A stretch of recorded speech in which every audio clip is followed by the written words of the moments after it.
प्यारे बच्चों, आपके लिए गुड न्यूज़ है। ये आज का आदेश है जो राजस्थान सरकार का है। शिक्षा विभाग ने आदेश भेजा है। एक्चुअली ये बजट में शामिल करना चाहिए था लेकिन कर नहीं पाए।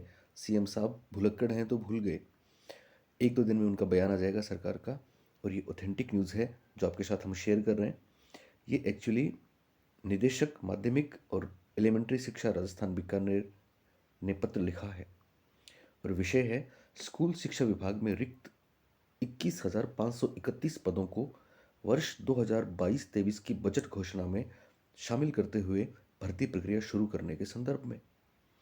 महोदय, उपरोक्त विषयांतर्गत संदर्भित पत्र के क्रम में निर्देशानुसार लेख है कि माननीय मुख्य सचिव महोदया की अध्यक्षता में, महोदया है ना उषा शर्मा है, की अध्यक्षता में आयोजित बैठक दिनांक 3 फरवरी 2023 में प्रदर्शित पीपीटी में पृष्ठ संख्या 20 के बिंदु संख्या 5 अभ्यर्थना भिजवाना शेष है में उल्लेखित निम्नांकित पदों की अर्थना वर्ष 2022-23 की बजट घोषणा में शामिल करते हुए भर्ती की कार्यवाही शुरू करने के निर्देश प्रदान किए जाते हैं।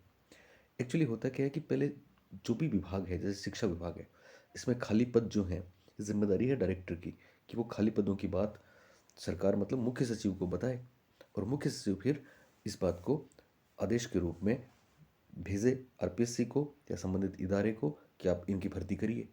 तो प्रोसेस वही है। पहला स्टेप ये है। इसका मतलब ये ऑथेंटिक है और आपके सामने ये भर्तियां आने वाली हैं इसी साल। सबसे पहले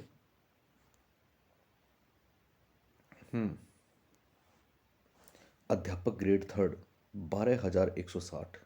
तो ये 12,160 पदों के लिए वापस अब रीट की पात्रता इन्होंने जो बढ़ा रखी है वो तो केवल वही 2 एग्ज़ाम होंगी। और जो नए बच्चे हैं, बीएड कर रहे हैं या बीएसटीसी कर रहे हैं, उनके लिए एक अच्छा मौका है कि वो इन 12,000 की भर्तियों में शामिल हो पाएंगे। हालांकि आप लोग भी इनमें शामिल होंगे, लेकिन आप पहले वाली जो चल रही है ना, उसमें भी पूरा मन लगाएं, क्योंकि एक सीट आपकी पक्की, वो तो वादा हमसे है ही आपका। तो 12,160 थर्ड ग्रेड हैं, 4,444 स्कूल लेक्चरर हैं, 2,561 सेकेंड ग्रेड हैं, 114 पीटीआई हैं, पुस्तकालय अध्यक्ष ग्रेड थर्ड 567 हैं, प्रयोगशाला सहायक 251 हैं, कनिष्ठ सहायक 1412 हैं और शीघ्र लिपिक वो स्टेनो वाले 22 हैं। कुल मिला के 21,531 भर्तियां हमको मिलने वाली हैं, जिनमें स्पेशली हम शिक्षक भर्तियों की बात करें तो कम से कम आप सोच सकते हैं 12,416 लगभग 18-19 हज़ार पोस्ट हमारे लिए हैं और इनकी भर्ती इसी साल होनी है। भर्ती कंप्लीट भी नहीं होगी तो कम से कम प्रोसेस ये सरकार शुरू कर जाएगी। हो सकता है एग्ज़ाम भी ले ले। तो ये आपके लिए अच्छी खबर है, गुड न्यूज़ है। एक दो दिन में बाकायदा आधिकारिक घोषणा आपको और मिल जाएगी, तो अच्छी बात है। लेकिन आप तो इसी की तैयारी करते रहें।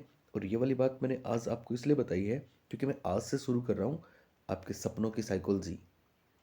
और आज से हमारी ये सीरीज़ है, उसका पहला जो फेज़ है उसमें हम कल या परसों जो पेपर हुए थे संस्कृत विभाग के, उसके साइकोलॉजी के जो क्वेश्चंस हैं उनको हम सॉल्व करने वाले हैं अभी। तो प्यारे बच्चों, किसी ने मेरे को पेपर भेजे हैं तो हम इनको सॉल्व करते हैं।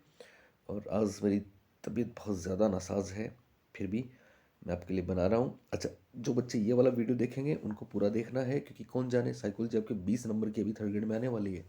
तो इनमें से कोई बात रिपीटेशन होता ही है और कॉन्सेप्चुअल भी चीज़ों को समझेंगे आप। तो पूरा देखना। और जो बच्चे पहली बार मेरा ये वाला वीडियो देख रहे हैं तो वो मेरे पुराने वीडियो जो अभी हमने दिए हैं उनको ज़रूर देखना। नए बच्चे सब्सक्राइब कर लेना। तो चलिए शुरू करें। चलिए, पहला प्रश्न है, किसी वस्तु घटना पर ध्यान देने और उसे पसंद करने का गुण है। कितनी आसान सा सवाल है। सृजनात्मकता, क्रिएटिविटी, अभिरुचि, इंटरेस्ट। हमेशा इंग्लिश का वर्जन पढ़ना है आपको परीक्षा में। अभिवृत्ति, एटीट्यूड, या अभिक्षमता, एप्टीट्यूड। तो प्यारे बच्चों, इसका सही जवाब क्या होगा? मेरे ख्याल से हर बच्चा कर सकता है। पसंद करना तो इंटरेस्ट है साहब, तो इंटरेस्ट राइट आंसर होगा। अभिरुचि लिखा है यहाँ पे, अभिरुचि बहुत बार एप्टीट्यूड को भी बोलते हैं, इसलिए इंग्लिश वाला देखना बहुत ज़रूरी है। ये इंटरेस्ट है, ठीक है। यहाँ एप्टीट्यूड और एटीट्यूड तीसरे और चौथे में दे रखे हैं। तो अभिवृत्ति वो होती है जो हमेशा अर्जित होती है, किसी के बारे में हम जो भी पूर्वाग्रह रखते हैं, विचार रखते हैं, वो एटीट्यूड है। ये अर्जित है, अक्वायर्ड है। पॉजिटिव, नेगेटिव और जीरो हो सकती है। और अभिक्षमता अंतर्निहित योग्यता है, लेकिन उसको ट्रेनिंग से बढ़ा सकते हैं, इसलिए ये अंतर्निहित और अर्जित दोनों होती है। अभिक्षमता की बहुत सी खास बातें हैं जिसमें हमारे बच्चे जानते हैं, हम आपको बताते हैं। अभिक्षमता से प्रिडिक्शन की जा सकती है, भविष्यवाणी की जा सकती है, किसी विशिष्ट क्षेत्र में छात्र कौन सा कमाल करेगा इसका पूर्व कथन किया जा सकता है। तो पहले प्रश्न का सही जवाब हो गया इंटरेस्ट, अभिरुचि। क्वेश्चन नंबर 2, ये अभिक्षमता आ गया। अभिक्षमता के लिए इंग्लिश में देखिए एप्टीट्यूड मिलेगा आपको, एप्टीट्यूड। अभिक्षमता के लिए निम्न में कौन सा कथन सही नहीं है? फर्स्ट ऑप्शन है ये भावी सफलताओं की ओर संकेत करती है। फ्यूचर सक्सेस, इसका मतलब भविष्यवाणी की बात है। क्या अभिक्षमता से भविष्यवाणी करना संभव है? बिल्कुल संभव है, बिल्कुल किया जाता है। चौथा ऑप्शन, ये विशिष्ट योग्यता है, स्पेसिफिक एबिलिटी है, तो ये बिल्कुल है। विशिष्ट अभिक्षमता परीक्षण हम पढ़ते हैं ना, डिफरेंशिएट एप्टीट्यूड टेस्ट, DAT हमने पढ़ा है। तो आप क्लर्क के क्षेत्र में कमाल करेंगे, इंजीनियरिंग में कमाल करेंगे, या शिक्षा के क्षेत्र में शिक्षक बन के कमाल करेंगे, तो टीचर्स एप्टीट्यूड टेस्ट देते हैं हम, क्लरिकल एप्टीट्यूड टेस्ट देते हैं हम, म्यूजिकल एप्टीट्यूड टेस्ट देते हैं हम, इंजीनियरिंग एप्टीट्यूड टेस्ट देते हैं हम। तो विशिष्ट क्षेत्र में क्या कमाल करेंगे, इसकी बड़ी विशेषता है। जन्मजात है, इनेट क्वालिटी है, तो बिल्कुल है। हालांकि प्रशिक्षण द्वारा इसको बढ़ाया भी जाता है, लेकिन ये इनेट है, इसमें कोई दो राय नहीं है। ये भावात्मक पक्ष से संबंधित है, नहीं। ये इसका राइट आंसर हो जाएगा, क्योंकि अभिक्षमता भावात्मक पक्ष से संबंधित नहीं है। अभिवृत्ति की बात करें, एटीट्यूड की बात करें, तो उसमें तीनों एस्पेक्ट होंगे, ABC। अफेक्टिव भी होगा, बिहेवियरल भी होगा और कोग्निटिव भी होगा। बिहेवियरल को ही हम साइकोमोटर कहते हैं। इंटरेस्ट में भी ABC होता है और आपके एटीट्यूड में भी ABC होता है, लेकिन याद रखना एप्टीट्यूड में भावात्मक पक्ष नहीं होता। नेक्स्ट, अगला क्वेश्चन है, अभिप्रेरणा की प्रक्रिया का आरंभ होता है, the process of motivation starts from, चालकों से ड्राइव्स, अभिप्रेरकों से मोटिव्स, उद्दीपनों से इंसेंटिव्स, आवश्यकताओं से नीड्स। तो हमारा हर बच्चा जानता है जिसने हमारी क्लासेस देखी हैं, मोटिवेशन साइकिल में हम NDI की बात करते हैं, नीड, ड्राइव, इंसेंटिव्स। तो नीड भी है, ड्राइव भी, इंसेंटिव्स भी है।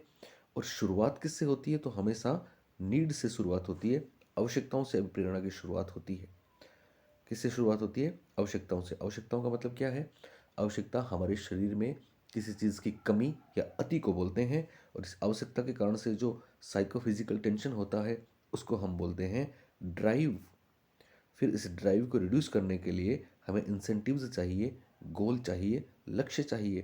तो हमेशा याद रखना, अभिप्रेरणा की प्रक्रिया का आरंभ किससे होता है? आवश्यकताओं से होता है। नेक्स्ट, एक कक्षा 8 के एक बालक को निम्न में से किस मुख्य विशेषता के आधार पर प्रतिभाशाली कहेंगे? देखो, प्रतिभाशाली शब्द है वो बड़ा ही कॉम्प्लिकेटेड शब्द है, क्योंकि इंग्लिश में प्रतिभाशाली के लिए एक शब्द आता है, और वो शब्द कौन सा आता है? गिफ्टेड। तो गिफ्टेड शब्द अपने आप में बड़ा व्यापक है। केवल एजुकेशन में ही कोई बहुत बेहतर करे उसी को हम गिफ्टेड नहीं कह सकते। गिफ्टेड तो दूसरे फील्ड में भी हो सकता है, इस बात का हमेशा ध्यान रखना। तो कैसे पता लगेगा कि वो गिफ्टेड है? पहला, सभी के साथ सहयोगात्मक व्यवहार। दूसरा, विविध पाठ्य सहगामी क्रियाओं में सहभागिता। तीसरा, उच्च बुद्धि लब्धि। चौथा, सामान्य से अधिक लंबाई चौड़ाई। तो सामान्य से अधिक लंबाई चौड़ाई इसका कोई क्राइटेरिया नहीं है। सभी के साथ सहयोगात्मक व्यवहार भी इसका कोई क्राइटेरिया नहीं है, हमको बेस्ट आंसर छांटना है। अब बचे ऑप्शन 2 और 3। दूसरे में है पार्टिसिपेशन इन वेरियस को करिकुलर एक्टिविटीज़, और तीसरे ऑप्शन में हाई IQ। तो रिसर्च ये बताते हैं कि साहब 40% से 50% तक गिफ्टेड बच्चे ऐसे होते हैं जो बिलो एवरेज अचीवमेंट क्लासरूम में अचीव करते हैं। इसका मतलब हाई IQ एक पैमाना नहीं है, हालांकि एक पैमाना है, लेकिन इसके अलावा भी तो और भी गम है जहाँ में मोहब्बत के सिवा। तो इसके अलावा भी तो दूसरी चीज़ें हैं जो गिफ्टेड बच्चे को डिसाइड करती हैं। इसलिए मैं जाऊँगा ऑप्शन नंबर 2 के साथ। वो को करिकुलर एक्टिविटीज़ में पार्टिसिपेट करता है, इसका मतलब वो म्यूज़िक में भी है, वो पेंटिंग में भी है, वो कहीं और भी है। तो फिर ज़्यादा बेहतर आंसर मेरे हिसाब से ऑप्शन नंबर 2 होगा। हालांकि तीसरा जो उच्च बुद्धि लब्धि है वो भी निश्चित रूप से प्रतिभाशाली बालक का संकेत है। पर हम जाएंगे ऑप्शन नंबर 2। आज मेरे से ढंग से बोला भी नहीं जा रहा, तो आप वॉल्यूम फुल करके ईयरफोन लगा के और फिर ये सॉल्यूशंस देखना, ये आपके लिए महत्वपूर्ण रहेंगे। ओके। उसके बाद नेक्स्ट क्वेश्चन, निम्न में कौन सा मनोवैज्ञानिक रूप से व्यक्तिगत भिन्नता का आधार है? इनमें से कौन सा इंडिविजुअल डिफरेंस का साइकोलॉजिकल बेस है? 4 ऑप्शंस हैं। पहला है बौद्धिक भिन्नता, इंटेलेक्चुअल डिफरेंस, दूसरा आर्थिक भिन्नता, इकोनॉमिक डिफरेंस, तीसरा जातिगत भिन्नता, कास्ट डिफरेंस, चौथा धार्मिक भिन्नता, रिलीजियस डिफरेंस। तो बच्चों ध्यान रखना, एक क्लू है सिंपल सा, और आपको वही समझना है बस कि साइकोलॉजिकल क्या होता है। मन, मनोवैज्ञानिक मन, इसका मतलब साइको का मतलब होता है खुद से संबंध, अंदर से। यहाँ आप देखिए बाकी ऑप्शंस, चाहे आप इकोनॉमिक डिफरेंस की बात करें, कास्ट की बात करें, रिलीजन की बात करें, ये तीनों अलग से ये तीनों बाहर की बातें हो गई ना। लेकिन इंटेलेक्चुअल डिफरेंसेस तो अंदर की बात है। इंटेलेक्चुअल या बौद्धिक भिन्नता तो खुद के अंदर की बात है, और खुद के अंदर की बात है तो मनोवैज्ञानिक होता है। इसलिए इसका सही जवाब है बौद्धिक भिन्नता, इंटेलेक्चुअल डिफरेंसेस। मैं आपको जो भी तर्क दे रहा हूँ ना, इनको समझना, ये आपके लिए आपकी साइकोलॉजी को बहुत ही इनरिच कर देंगे। और अब तो हम साइकोलॉजी आपके लिए लेके आ ही गए हैं। आज पहला वीडियो मेरा इस सीरीज़ का रहेगा सॉल्यूशन वाला, उसमें मैं दोनों सॉल्यूशन कराऊंगा, तो वीडियो को अंत तक देखना, बहुत कुछ गेन करोगे आप। अब बहुत से लोग मैंने देखा कहते हैं साहब हमारे प्रश्न आए, हमारे प्रश्न आए। आपको बताने की ज़रूरत है क्या कि किसके प्रश्न आए हैं? नेक्स्ट, ये मिक्सड अप था, तो आगे इसमें कुछ मिलेंगे अपने को। चलते हैं आगे अपन। 2 पेपर हुए थे दरअसल, ये मैं आपको बता दूं। और ये जो नई भर्ती आ रही है ना, ये भी आपके लिए बहुत अच्छी बात है ना। और पर अपने को तो पुराने वाले में ही कमाल करना, और करोगे आप इस बार, चिंता नहीं करें। चलिए अगला क्वेश्चन देखिए, 91। और वो है, यदि एक बालक की वास्तविक आयु 12 वर्ष 6 माह तथा मानसिक आयु 18 वर्ष है, 6 माह 7 में दे दिया गया, तो टर्मन के अनुसार उसकी बुद्धिमत्ता का स्तर क्या होगा? औसत बुद्धि, प्रतिभाशाली, पिछड़ा, या फिर बॉर्डर लाइन? एवरेज होगा कि गिफ्टेड होगा कि बैकवर्ड है कि बॉर्डर लाइन है? तो ध्यान रखना, MA/CA/100 इसका फॉर्मूला था। MA/CA × 100। मेंटल एज बटा क्रोनोलॉजिकल एज गुणा 100, मानसिक आयु बटा वास्तविक आयु गुणा 100। ठीक है, तो ध्यान देने वाली बात क्या है, ऊपर MA में कितना आ जाएगा, मानसिक आयु 18 वर्ष है, तो MA 18 है, और वास्तविक आयु कितनी है, 12.5, 12.5 × 100। इसको आप सॉल्व करिए। तो प्यारे बच्चों, इस 6 माह से घबराना नहीं है बिल्कुल भी, ये 12.5 हो गया ना। तो हम ऐसा कर सकते हैं, इस दशमलव को हटा सकते हैं, एक बिंदु यहाँ पे लगा दो, इसको हटा दो, 125 हो गया। तो फिर 25 से हो जाएगा 25, 5, ठीक है, और ये 4, 25 चौको 100, हम ऐसा ही बोलते हैं। तो ये 40 हो गए, नीचे 5 हो गए, 5 से 40 कट गया 8। 18 को 8 से गुणा कर लें, 18 को 8 से गुणा करेंगे तो कितना आएगा, 144। तो 144 आ गया, 144 आएगा ना, ओके 144 ही आएगा। तो 144 दरअसल क्या है, टर्मन क्या बोलते हैं, 140 प्लस प्रतिभाशाली है, तो इसका जवाब आएगा प्रतिभाशाली। क्या जवाब आएगा, प्रतिभाशाली। नेक्स्ट क्वेश्चन, यदि कोई बालक अपने निष्पादन में श्रेष्ठता को प्राप्त करना चाहता है, तब उसमें कौन सा अभिप्रेरणात्मक बल कार्य करता है? A child wants to achieve. देखो इंग्लिश के शब्द इतने बेहतरीन हैं कि आपको 2, 3, 4 प्रश्न तो ऐसे ही गिफ्ट में दे देंगे। मेरे को बच्चे कमेंट करते हैं कि सर आपके पास इसलिए बच्चे कम आते हैं कि आप इंग्लिश के टर्म्स यूज़ करते हो, हिंदी में जो पढ़ाते हैं ना उनके पास हम जाते हैं। तो ऐसे बच्चे मेरे चैनल पे मत आओ, वो चले जाओ, मुझे पसंद नहीं है। कल भी मैं बोल रहा था, क्योंकि आपको जब अपनी ज़िंदगी की सफलता सामने इंग्लिश के वर्ड से मिलने वाली है, आप उसको छोड़ के सिर्फ इसलिए हिंदी वाले लोगों के पास जा रहे हो कि आपको अपने माइंड पे थोड़ा सा स्ट्रेस देने में जोर आता है। तो फिर आप कौन सी तैयारी कर रहे हो, फिर फ़ायदा क्या है? पर कितना समझाएं हम आपको। तो निष्पादन में श्रेष्ठता को प्राप्त करना चाहता है, कोई मतलब नहीं है इन बातों का, केवल इतना देखें, अचीवमेंट, एक्सीलेंट अचीव करना चाहता है, तो अचीवमेंट मोटिवेशन है। अचीवमेंट से अचीव को जोड़ना था और कुछ नहीं करना था। तो निष्पादन श्रेष्ठता है, अचीवमेंट मोटिवेशन मैकलिलैंड एटकिंसन का, उपलब्धि अभिप्रेरणा इसका राइट आंसर हो जाएगा। फिर भी सुन लें जो मेरे पुरानी वीडियोस नहीं देखते हैं। पहला है ये एनएक है, एनएक है पता है ना आपको। ऊपर वाला है एनएफ, नीड फॉर एफिलिएशन, दूसरों से संबंध बनाने की चाहत सबको होती है। पावर मोटिवेशन में दूसरों को इन्फ्लुएंस और प्रभावित कर सकते हैं हम, खिलाड़ी, शिक्षक, राजनेता। तो खास बात क्या है, अचीवमेंट मोटिवेशन केवल अचीव से जोड़ देंगे तो आपका काम हो जाएगा। नेक्स्ट, थेमेटिक अप्रिसिएप्शन टेस्ट याद आ रहा नहीं, हमारी हमारी तस्वीर दिख रही है ना आपको। थेमेटिक अप्रिसिएप्शन टेस्ट कौन बोलता है, हम ही तो बोलते हैं राजस्थान में। तो थेमेटिक अप्रिसिएप्शन टेस्ट शॉर्ट में टीएटी का उदाहरण है अप्रक्षेपी परीक्षण, नॉन प्रोजेक्टिव टेस्ट, वस्तुनिष्ठ परीक्षण, ऑब्जेक्टिव टेस्ट, प्रक्षेपी परीक्षण, प्रोजेक्टिव टेस्ट, और मापनीय रेटिंग स्केल। तो सही जवाब हो जाएगा इसका प्रोजेक्टिव टेस्ट, प्रक्षेपी परीक्षण। बहुत आसान सवाल था। प्रक्षेपी परीक्षण या projective test right answer. TAT CAT याद है ना आपको, WAT. Next 94th, E L Thorndike ने बुद्धि के जिस सिद्धांत का प्रतिपादन किया वह है एक कारक सिद्धांत, द्विकारक सिद्धांत, बहुकारक सिद्धांत, समूहकारक सिद्धांत। हमेशा इंग्लिश के वर्ड्स पे जाइए।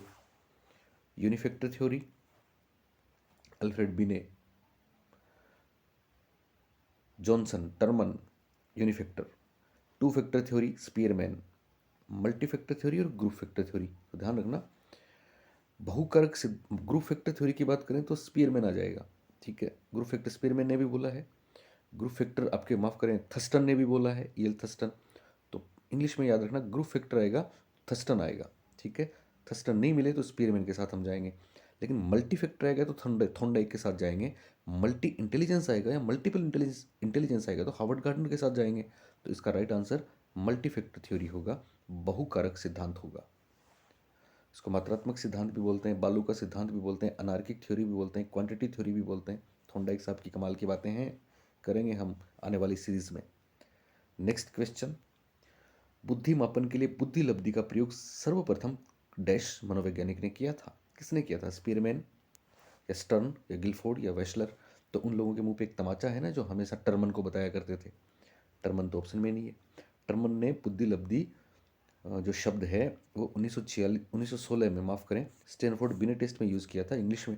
लेकिन उससे पहले 1912 में तो जर्मनी में स्टर्न ने आईक्यू शब्द दे दिया था। तो ये बहुत अच्छा प्रश्न था। स्टर्न, हालांकि मज़ा तब आता जब ऑप्शन में टर्मन भी साथ होता तो हवा निकलती। और एक प्रश्न आपको बता दूं मैं, सिलेक्शन करवाता है और एक रोकता है। इसका सही जवाब क्या जाएगा, स्टर्न। मुझे बताने की ज़रूरत नहीं है कि मेरी क्लासेस में से कितने प्रश्न पेपर में आते हैं, मुझे बताने की ज़रूरत नहीं है कि हमारी बुक कितना कवर करती है। मैं तो केवल ये बताता हूँ कि मेरे साथ रहो, इंग्लिश के टर्म्स के साथ रहो, चीज़ों को कॉन्सेप्चुअली समझो। एक सीट पक्की है, ये वादा है, और हम आपके लिए जी तोड़ मेहनत भी तो कर ही रहे हैं। आप कितना समझते हैं ये आप पे हैं। तो स्टर्न इसका राइट आंसर। नेक्स्ट, फिर दूसरे आ गए, उसके बाद और होने चाहिए मेरे ख्याल से इसमें। इसके बाद एक पेपर और है बच्चों, तो उसको भी करेंगे हम। चलिए, नेक्स्ट आना चाहिए मोतीलाल तेजावत जी। अब रणनीतियों में आप टाइम वेस्ट मत करना, रणनीतियों की वीडियोस मत देखना। लास्ट टाइम में जितना कवर कर सकें उतना पढ़ना, रटने की कोई ज़रूरत नहीं है। ज़्यादा से ज़्यादा चीज़ों को उनसे वाकिफ़ होना, उनसे परिचित हो लेना। परीक्षा में आपको मिलेंगी तो आराम से हो जाएगा। ठीक है, चलिए साहब, आ गया 81st। वृद्धि के संबंध में कौन सा तथ्य सही नहीं है। बहुत बार तो ऐसा होता है कि परीक्षा में आप जल्दबाजी में इसको बुद्धि भी पढ़ सकते हो, लेकिन अगर यहाँ ग्रोथ पढ़ोगे तो फिर कोई दिक्कत नहीं आएगी। पहला ऑप्शन मतलब सही नहीं है, नहीं बताना है हमको। पहला है सामान्यतया वृद्धि विकास में योगदान देती है पर हमेशा नहीं, यानी usually growth contributes to development but not always. ये क्या बात हुई। दूसरा ऑप्शन है वृद्धि मात्रात्मक परिवर्तन है, ग्रोथ क्वांटिटेटिव है। तो हम कितनी बार बोल चुके हैं, ग्रोथ क्वांटिटेटिव है और डेवलपमेंट क्वांटिटेटिव के साथ साथ क्वालिटेटिव भी है। दूसरी बात, वृद्धि के कारण कार्य क्षमता में परिवर्तन होता है। क्या ग्रोथ के कारण फंक्शनल एफिशिएंसी बढ़ती है या उसमें चेंज होता है, बिल्कुल होता है। छोटे बच्चे बेहतर तरीके से खड़े भी नहीं हो पाते, जबकि बड़े होंगे तो फिर आराम से खड़े भी होंगे और भाग भी लेंगे। वृद्धि परिपक्वता के बाद रुक जाती है, क्या रुक जाती है? बिल्कुल रुक जाती है। किशोरावस्था के अंत तक या परिपक्वता आने पर हाइट का बढ़ना, वेट का बढ़ना रुक जाता है, तो ये भी रुक जाता है। पहला ऑप्शन राइट आंसर हो गया। बहुत आसान सा प्रश्न था कि वृद्धि योगदान हमेशा ही करती है। क्यों करती है? क्योंकि ग्रोथ तो डेवलपमेंट का एक बहुत बड़ा पार्ट है, मेजर पार्ट है। इसलिए ऐसा नहीं कि साहब कभी करती है कभी नहीं करती। नेक्स्ट क्वेश्चन 82, शिक्षा मनोविज्ञान के संदर्भ में कौन सा कथन सबसे ज्यादा उपयुक्त है? पहला ऑप्शन है, चार ऑप्शन दे रखे हैं। पहला ऑप्शन है, शिक्षा मनोविज्ञान शैक्षिक परिस्थितियों के मनोवैज्ञानिक आयामों का अध्ययन है। ये बात कुछ हद तक सही है। शैक्षिक परिस्थितियों के मनोवैज्ञानिक आयामों का अध्ययन है, यानी शैक्षिक जो परिस्थितियां हैं उसके साइकोलॉजिकल एस्पेक्ट क्या है उसका अध्ययन है। ये बात कुछ हद तक सही है, लेकिन बेहतर होता कि यहाँ अधिगमकर्ता या छात्र के मनोवैज्ञानिक पक्षों का अध्ययन की बात होती। दूसरा है, शिक्षा मनोविज्ञान अधिगमकर्ता के व्यवहार के साथ कार्य करता है। ये बात अच्छी है, व्यवहार के साथ कार्य करता है। तीसरी बात, शिक्षा मनोविज्ञान बालक की वृद्धि एवं विकास का अध्ययन करता है। ये बात भी अच्छी है। चौथी बात, शिक्षा मनोविज्ञान व्यक्ति के अधिगम अनुभवों की व्याख्या करता है। ये बात भी बहुत अच्छी है। तो चारों ही बातें सही हैं। हमको कोई एक छांटना है और बेस्ट छांटना है। तो बोलिए आपके हिसाब से बेस्ट क्या होना चाहिए? मेरे हिसाब से जो बेस्ट होगा वो होगा अधिगम अनुभवों की व्याख्या करता है। इसमें वो सारी बातें आ जाएंगी जो ऊपर कही गई हैं। तो मैं फोर्थ वन के साथ जाऊंगा, हालांकि इसमें कोई दूसरा आंसर भी माना जा सकता है। नेक्स्ट, निम्नलिखित में से शिक्षा मनोविज्ञान की प्रकृति को दर्शाने वाला सर्वाधिक सही उत्तर कौन सा है? कि शिक्षा मनोविज्ञान कॉग्निटिव साइकोलॉजी है, अप्लाइड साइकोलॉजी है, एनिमल साइकोलॉजी है या डेवलपमेंटल साइकोलॉजी है? तो बच्चों ये तो 1000 बार हम पढ़ चुके हैं, अप्लाइड साइकोलॉजी है। ये तो अनुप्रयुक्त मनोविज्ञान है। अनुप्रयुक्त का मतलब क्या हुआ? यानी मनोविज्ञान की थियरीज को, सिद्धांतों को, प्रिंसिपल्स को थियरिटिक रूप में, सैद्धांतिक रूप में हम पढ़ते हैं, ठीक है, मनोविज्ञान में, लेकिन वास्तव में प्रैक्टिकली उसका यूज़ करते हैं शिक्षा मनोविज्ञान में। तो ये अप्लाइड हो गया, ठीक है। नेक्स्ट, याद रखना मनोविज्ञान और शिक्षा मनोविज्ञान दोनों में फ़र्क है। शिक्षा मनोविज्ञान नियामक विज्ञान है, ऐसा कभी भी परीक्षा में आए तो उसको क्रॉस कर देना। शिक्षा मनोविज्ञान नियामक विज्ञान नहीं है, आदर्श विज्ञान भी नहीं है। 84 क्वेश्चन देखिए, व्यवहार में डैश परिवर्तन वृद्धि है, फिर ग्रोथ पे सवाल है। Dash changes in behaviour is growth. अब इसमें व्यवहार के पक्ष दे रखें, साइकोमोटर, क्वांटिटेटिव, क्वालिटेटिव, कॉग्निटिव।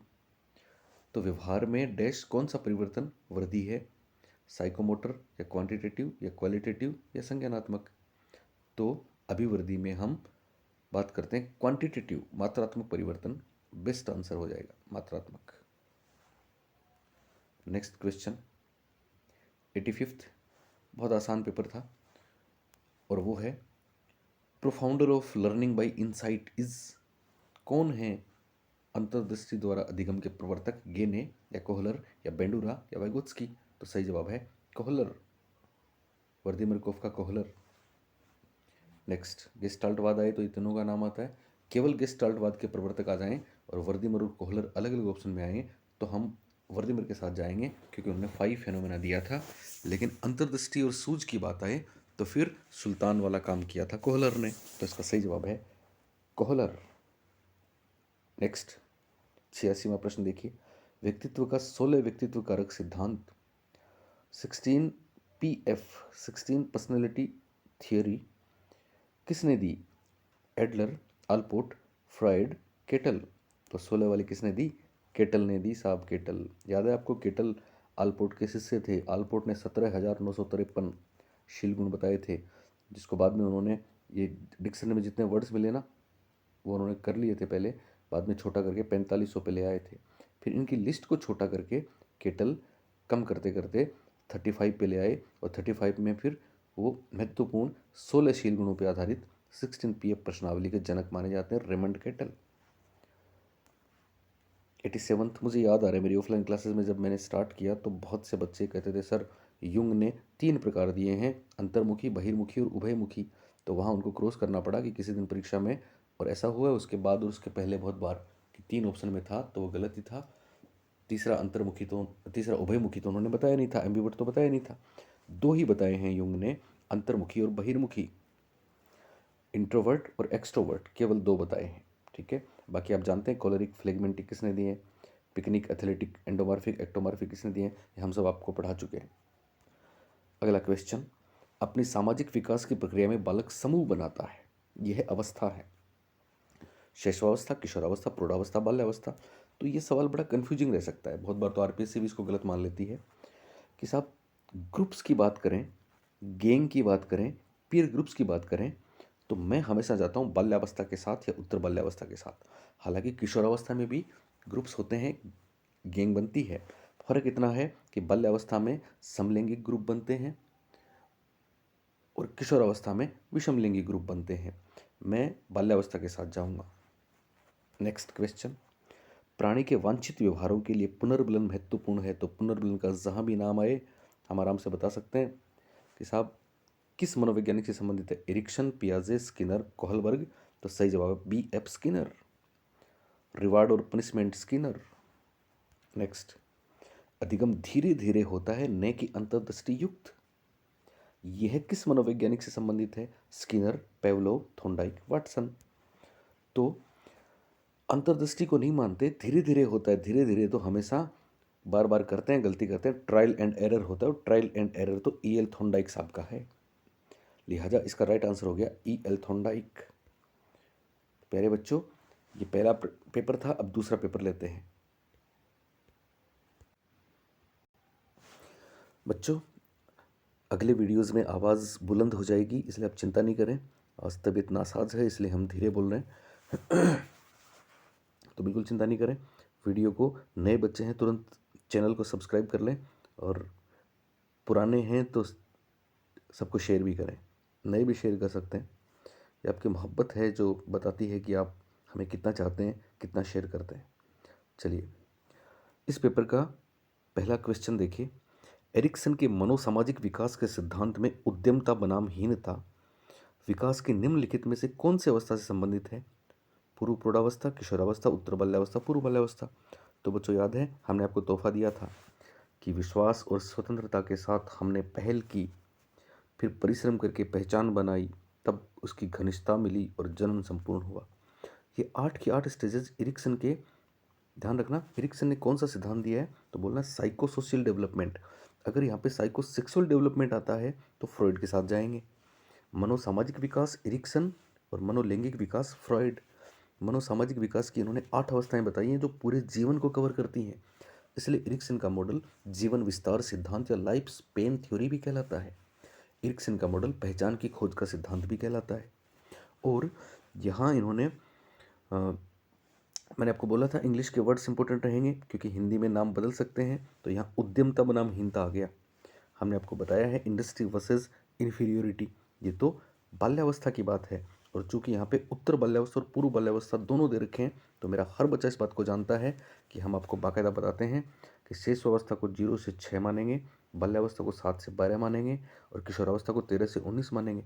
लेकिन जब पूर्व और उत्तर बाल्यावस्था दोनों आ जाएंगी तो फिर हम 0 से 2 तक शेष अवस्था को करेंगे, और 2 से 6 या 3 से 6 पूर्व बाल्यावस्था कर देंगे, और 7 से 12 उत्तर बाल्यावस्था कर देंगे। तो हम जो भी विशेषताएं बाल्यावस्था की बताते हैं वो सारी की सारी उत्तर बाल्यावस्था की होती हैं, और जो भी शेष अवस्था की बताते हैं वो फिर पूर्व बाल्यावस्था की हो जाती हैं, इसलिए इसका आंसर आएगा उत्तर बाल्यावस्था।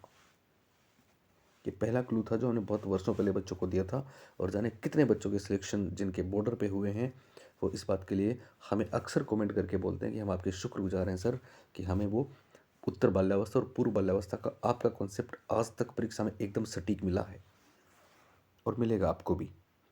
नेक्स्ट,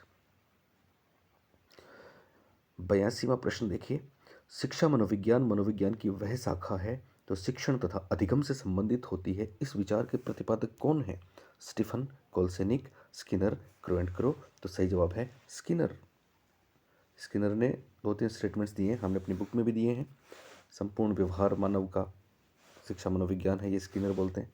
शैक्षिक संस्थितियों में मानव व्यवहार का अध्ययन, ये स्किनर बोलते हैं। क्रोएंटक्रो जन्म से वृद्धावस्था के अनुभवों की बात करते हैं। कोलसेनिक मनोविज्ञान के सिद्धांतों का शिक्षा में प्रयोग को शिक्षा मनोविज्ञान बताते हैं। तो इसका सही जवाब है स्किनर। नेक्स्ट, शिक्षा मनोविज्ञान के अध्यापक के लिए निहितार्थ नीचे दिए गए हैं। पहला है बालकों की विकासात्मक विशेषता को समझना, understanding developmental characteristics of children. दूसरा, बालकों की समूह गत्यात्मकता को समझना, ग्रुप डायनेमिक्स को समझना। तीसरा, शिक्षण के प्रभावी विधियों को समझना।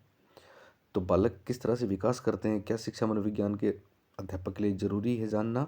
बिल्कुल ज़रूरी है साहब, नहीं तो वो उनकी मेच्योरिटी को इग्नोर कर देगा। पियाजे भी मानते हैं कि परिपक्वता बहुत महत्वपूर्ण है अडेप्टेशन के लिए, ज्ञान के निर्माण के लिए।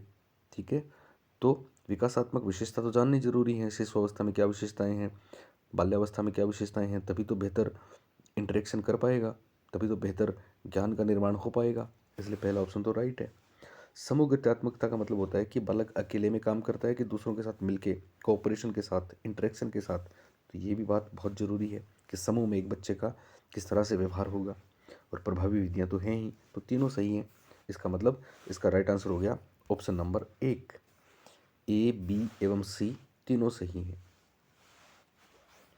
नेक्स्ट क्वेश्चन, वह वर्ष काल अवधि पीरियड जिसके दौरान लड़के व लड़कियां शारीरिक, मानसिक, सामाजिक व संवेगात्मक रूप से बाल्यावस्था से प्रौढ़ावस्था की ओर बढ़ते हैं कहलाती है शैशवावस्था, वयस्कावस्था, उत्तर बाल्यावस्था, किशोरावस्था। तो बच्चा संक्रमण करता है, इधर बाल्यावस्था है और इधर प्रौढ़ावस्था है, तो बीच में किशोरावस्था है। तो किशोरावस्था वह ब्रिज है, वह पुल है, संक्रमण की वह अवधि है जो युवावस्था या फिर प्रौढ़ावस्था को बाल्यावस्था से जोड़ती है। एक स्टेटमेंट भी है ये जरशील साहब का।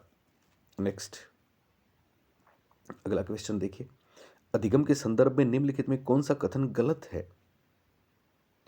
पहला ऑप्शन है व्यवहार में स्थायी परिवर्तन। तो हमने कितनी बार आपको बोला है, ध्यान रखने वाली बात, गलत बताना है, गलत। व्यवहार में स्थायी परिवर्तन अधिगम है, अपेक्षा करते स्थायी परिवर्तन होता तो भी अधिगम होता। इसका मतलब पहला ऑप्शन क्या है, राइट है। दूसरा है अभ्यास के कारण व्यवहार में परिवर्तन, ये भी राइट है। तीसरा, परिपक्वता के कारण व्यवहार में परिवर्तन, ये नहीं होता। तो सही जवाब हो गया परिपक्वता के कारण व्यवहार में परिवर्तन, एक्विजिशन ऑफ न्यू बिहेवियर तो होता है। यहाँ बच्चों ध्यान रखना एक बात, अगर ऐसा पूछ लें कि परिपक्वता के कारण होने वाला व्यवहारगत परिवर्तन अधिगम है या नहीं, तो हम बोलेंगे नहीं है। इसके अलावा नींद, थकान, बीमारी, औषधि आदि के कारण से जो व्यवहार में परिवर्तन होते हैं वो भी अधिगम नहीं है। परिपक्वता के कारण होने वाला व्यवहारगत परिवर्तन अधिगम क्यों नहीं है? वो इसलिए नहीं है कि साहब एक साल का बच्चा ठीक से दौड़ नहीं पाता, लेकिन जब वो बड़ा होगा तो वो दौड़ेगा। इसका मतलब ये चीज़ तो अपने आप उसमें होगी परिपक्वता के कारण से, इसको हम सीखना नहीं कह सकते। लेकिन खास बात अगर ऐसा आ जाए, क्या परिपक्वता अधिगम को प्रभावित करती है, तो हम बोलेंगे यस करती है। दोनों बातों में फ़र्क है। परिपक्वता के कारण होने वाले व्यवहार में परिवर्तन अधिगम होते हैं या नहीं, हम बोलेंगे नहीं। लेकिन क्या परिपक्वता अधिगम को प्रभावित करती है, तो हम बोलेंगे यस। अधिगम व्यवहार में अस्थायी परिवर्तन है कि स्थायी, तो हम जाएंगे स्थायी के साथ। लेकिन अगर ऐसा कोई ऑप्शन आए कि जिसमें अपेक्षा करते स्थायी और स्थायी में से एक को चुनना हो, तो हम अपेक्षा करते स्थायी के साथ जाते हैं। नेक्स्ट, यह व्यक्ति में उन मनोभौतिक व्यवस्थाओं का गत्यात्मक संगठन है जो उसके वातावरण के साथ विशिष्ट समायोजन को निर्धारित करता है। मेरे ख्याल से हर बच्चा जानता होगा आलपोर्ट की इस परिभाषा को। साइकोफिजिकल, सूरत अच्छी सीरत अच्छी, याद है आपको, अंदर वाली बात और बाहर वाली बात। तो साइकोफिजिकल सिस्टम है जो कि वातावरण के साथ समायोजन करता है। आलपोर्ट की परिभाषा है और किसके बारे में है, समायोजन के बारे में है। पर यहाँ चूंकि समायोजन है नहीं, इसलिए समझना है मनोभौतिक व्यवस्थाओं का गत्यात्मक संगठन। ओके, वातावरण के साथ समायोजन को निर्धारित करता है। सृजनात्मकता, व्यक्तित्व, व्यक्तित्व, ओके, समायोजन ही व्यक्तित्व की परिभाषा है ये। तो समायोजन व्यक्तित्व का एक रूप है। व्यक्तित्व, ये व्यक्तित्व की परिभाषा है, पर्सनैलिटी की परिभाषा है जो आलपोर्ट ने दी है, हमने आपको हजारों बार बताई है। नेक्स्ट,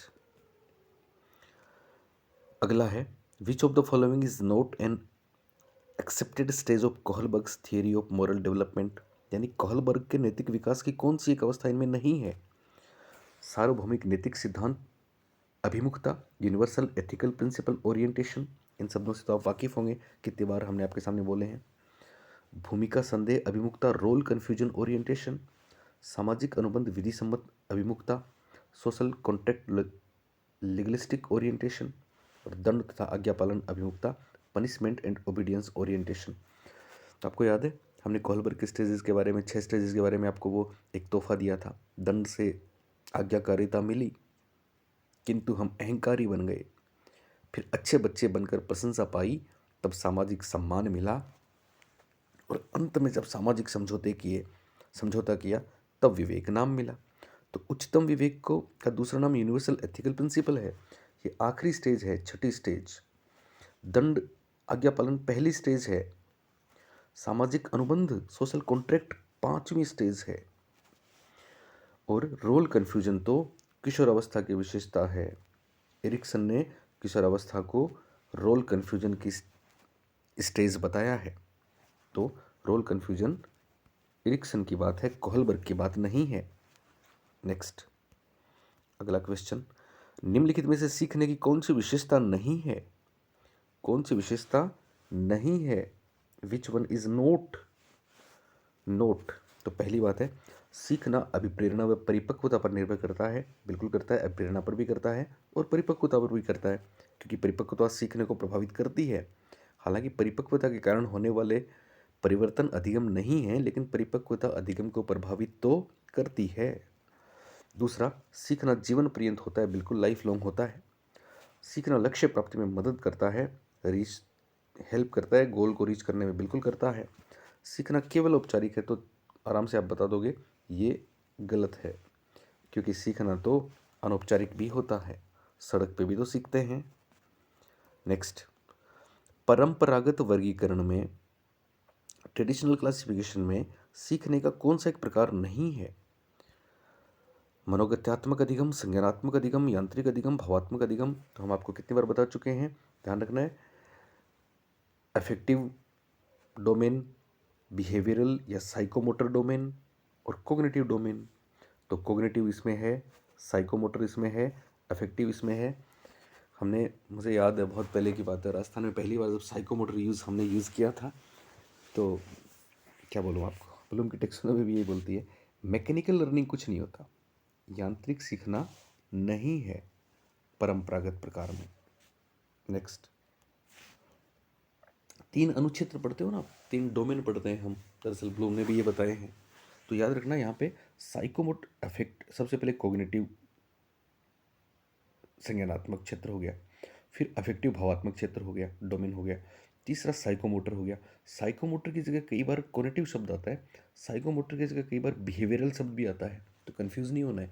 ABC भी याद रखना, अफेक्टिव, बिहेवियरल और कोग्निटिव, और अफेक्टिव, बिहेवियरल और साइकोमोटर भी याद रखना, ठीक है। मनोप्रेरणात्मक भी याद रखना। तो इसका सही जवाब हो गया मैकेनिकल लर्निंग। मैकेनिकल लर्निंग या यांत्रिक अधिगम ट्रेडिशनल प्रकार नहीं है। नेक्स्ट है, निम्नलिखित में से कौन सा सृजनात्मकता का तत्व नहीं है? तो हम आपको कितनी बार बता चुके हैं, फ्लुएंसी है, ओरिजिनलिटी है, इलेबोरेशन है, फ्लेक्सिबिलिटी है, यहाँ विस्तारण है, प्रवाह है, मौलिकता है, अभिसारी चिंतन नहीं है। अभिसारी चिंतन पता क्या है? क्लोज एंडेड क्वेश्चन, कितनी बार हमने आपको बताया है। बंद उत्तर वाले प्रश्न हैं जो एक बिंदु पे जाके रुक जाते हैं। केंद्रानुमुख चिंतन है जो एक बिंदु पे जाके रुक जाता है। सृजनात्मकता तो ओपन एंडेड थिंकिंग है, चारों दिशाओं में जाता है, आउट ऑफ द बॉक्स है, चारों दिशाओं में जाता है, उसको बोलते हैं अपसारी, उसको बोलते हैं डाइवर्जेंट। ये है कन्वर्जेंट। तो कन्वर्जेंट थिंकिंग सृजनात्मकता की बात नहीं है। नेक्स्ट क्वेश्चन, सृजनात्मकता के प्रमस्तिष्क गोलार्ध सिद्धांत, cerebral hemisphere theory of creativity के अनुसार सृजनात्मकता किसका परिणाम है?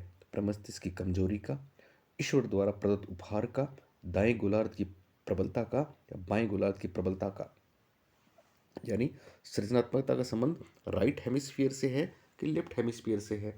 तो ध्यान रखना एक महत्वपूर्ण बात, दायां और बायां गोलार्ध जो हैं आपके, इनमें बहुत बार एक प्रश्न आता है। जैसे आपने ब्रोंका बायां बायां गोलार्ध भाषा के लिए पढ़ा होगा ना, पढ़ा है ना, तो वैसे याद रखना लेफ्ट हेमिस्फीयर जो है, बायां गोलार्ध जो है, वो लॉजिकल, क्वांटिटेटिव, एनालिटिकल, वर्बल और रेशनल तार्किक, यानी तार्किक विश्लेषणात्मक और भाषा के बारे में है। और राइट वाला क्रिएटिविटी के बारे में है। अक्सर आपने कभी पढ़ा होगा ऐसा कि इनोवेटिव जो लोग होते हैं वो राइट ब्रेन थिंकर्स कहलाते हैं। तो राइट ब्रेन थिंकर्स इनोवेटिव होते हैं, इसलिए राइट हेमिस्फीयर इसका स्ट्रोंग होता है, वो इनोवेटिव होते हैं। राइट में क्रिएटिविटी याद रखना, लेफ्ट में तर्क, लेफ्ट में विश्लेषण, लेफ्ट में आपकी वर्बल, लेफ्ट में भाषा, और राइट में क्रिएटिविटी। ये बहुत बार पूछा जाता है। एक रिसर्च हुई थी इंटरेस्टिंग सी, मैं आपको बताऊं कि म्यूजिशियन जो होते हैं ना, संगीतज्ञ, संगीतकार, जब वो शुरू करते हैं, इम्प्रोवाइजेशन करते हैं, स्टार्ट करते हैं, है ना, तो स्टार्ट करते हैं तो उनके लिए तो सारी चीज़ें एकदम नई होती हैं। तो फिर जब स्टार्ट करते हैं तो फिर क्या होता है, फिर वो राइट हेमिस्फीयर पे मतलब ज़्यादा रिलाई करते हैं।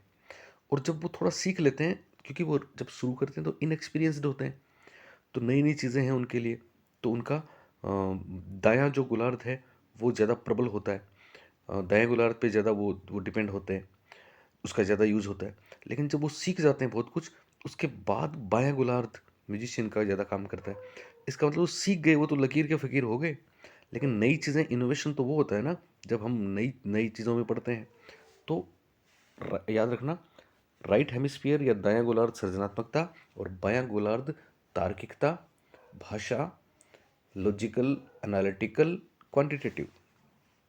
नेक्स्ट क्वेश्चन, निम्नलिखित में से कौन सा उपागम व्यक्तित्व सिद्धांतों से संबंधित नहीं है? मेरे ख्याल से आपने ऑफलाइन ऑनलाइन पढ़ा होगा बहुत से लोगों से, शायद ही इस तरह से किसी ने आपको पढ़ाया होगा। हम जब भी पर्सनैलिटी की शुरुआत करते हैं तो हम इसी से करते हैं, traits approach, types approach, humanistic approach.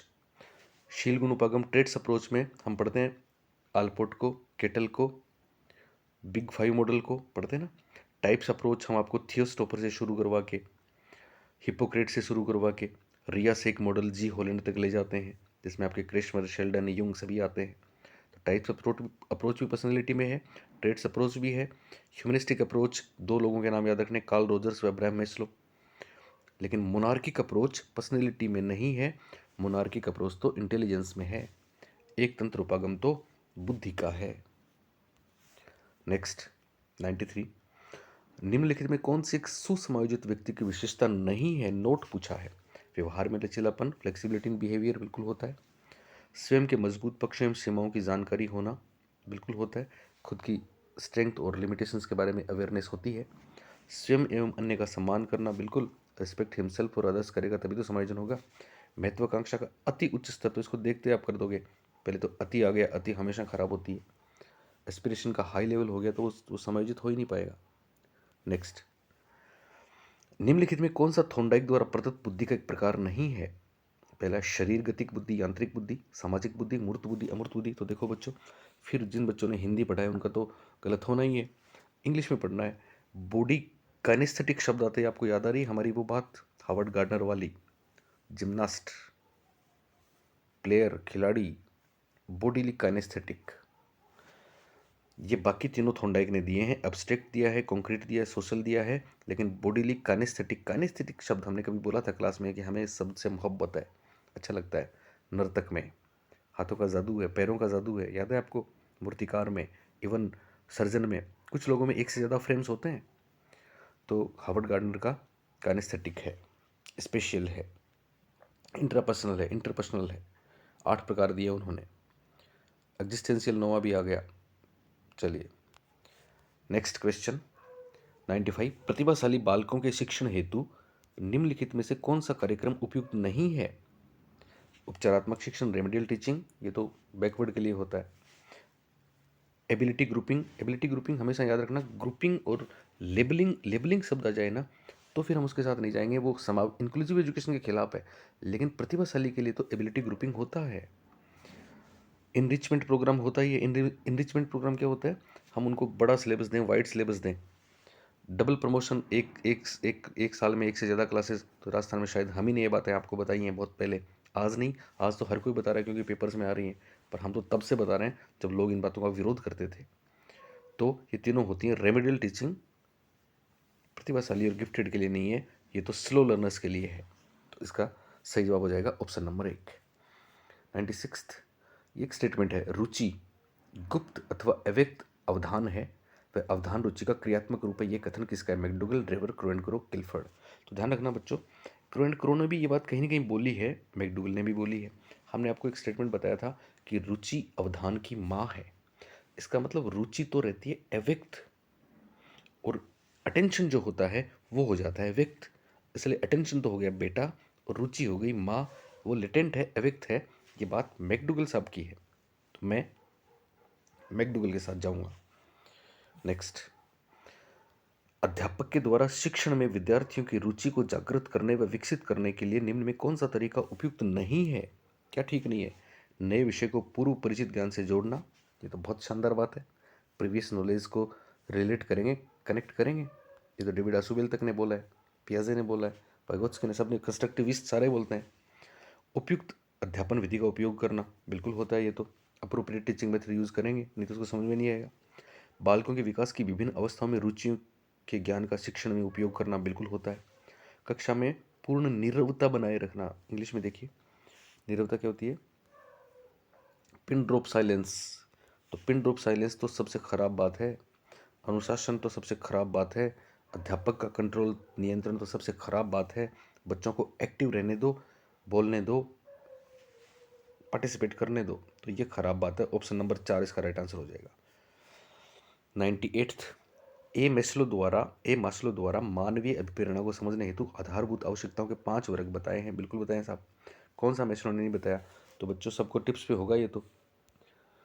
Physiological needs, safety needs, love belongingness needs, steam needs और सेल्फ एक्चुअलाइजेशन नीड्स। इसमें बिलोंगिंगनेस नीड दे रखी है, सेल्फ एक्चुअलाइजेशन दे रखी है, सेफ्टी दे रखी है। अचीवमेंट नीड मैस्लो ने नहीं बताई, बल्कि ये तो मैकलीलैंड और एटकिंसन की बात है। तो उपलब्धि आवश्यकता इसका सही जवाब है।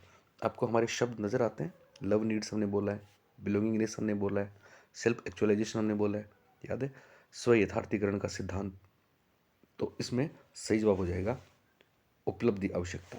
मुझे ये बताने की ज़रूरत नहीं है कि हमारे बच्चे एक भी सवाल गलत नहीं करेंगे। लोग बहुत चिक चिक के कहते हैं ये सब हमने बताया, हमारी बुक में है।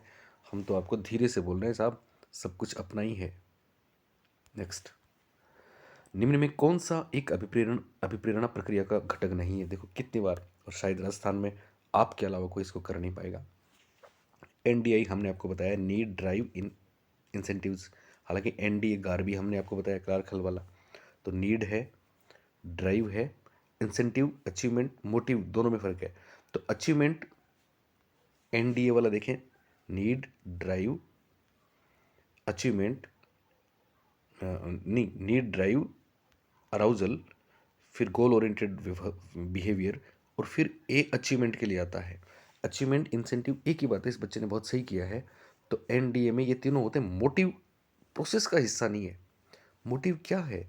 मोटिव तो हम कोई भी काम करते हैं उसका उद्देश्य है, ये प्रोसेस का हिस्सा नहीं है, बल्कि मोटिव तो गोल रिलेटेड है। बहुत अच्छा सा प्रश्न था। इस प्रश्न को जो बच्चा सही नहीं करके आया, मैं समझता हूँ वो गलत दिशा में जा रहा है, क्योंकि उसको कॉन्सेप्ट क्लियर नहीं है। फिर भी जाते हैं तो फिर जाने दो, फिर मेरे चैनल पे आओ ही मत। नेक्स्ट, भारत की विविध सांस्कृतिक भिन्नताओं में से व्यक्तिगत भिन्नता का मनोवैज्ञानिक, ये रिपीट हुआ है क्या क्वेश्चन? तो मनोवैज्ञानिक हुआ मन वाली बात, तो मन वाली बात भाषा, शैक्षिक, आर्थिक, ये बाहर की बातें। बौद्धिक भिन्नता, इंटेलेक्चुअल डिफरेंस, सबकी बुद्धि अलग अलग है। तो बुद्धि खुद की बात है, अंदर की बात है, मन की बात है। साइको मतलब खुद, अंदर, मन, मेरा। तो इंटेलेक्चुअल डिफरेंसेस। ओके बच्चों, काफ़ी रात हो गई। अब कल हम दूसरा वीडियो आपके लिए देंगे। जितना हो सके शेयर करें तो हमें मोटिवेशन मिलता है। कम वीडियोस की व्यू आते हैं तो फिर हम एक दिन और गैप देते हैं, इसलिए आप ध्यान रखना और मन लगा के पढ़ते रहना, आराम से पढ़ते रहना, कोई दिक्कत नहीं है। एक सीट अपनी पक्की है। मेरे बच्चों, गुड नाइट, शब्बा खैर, शुभ रात्रि।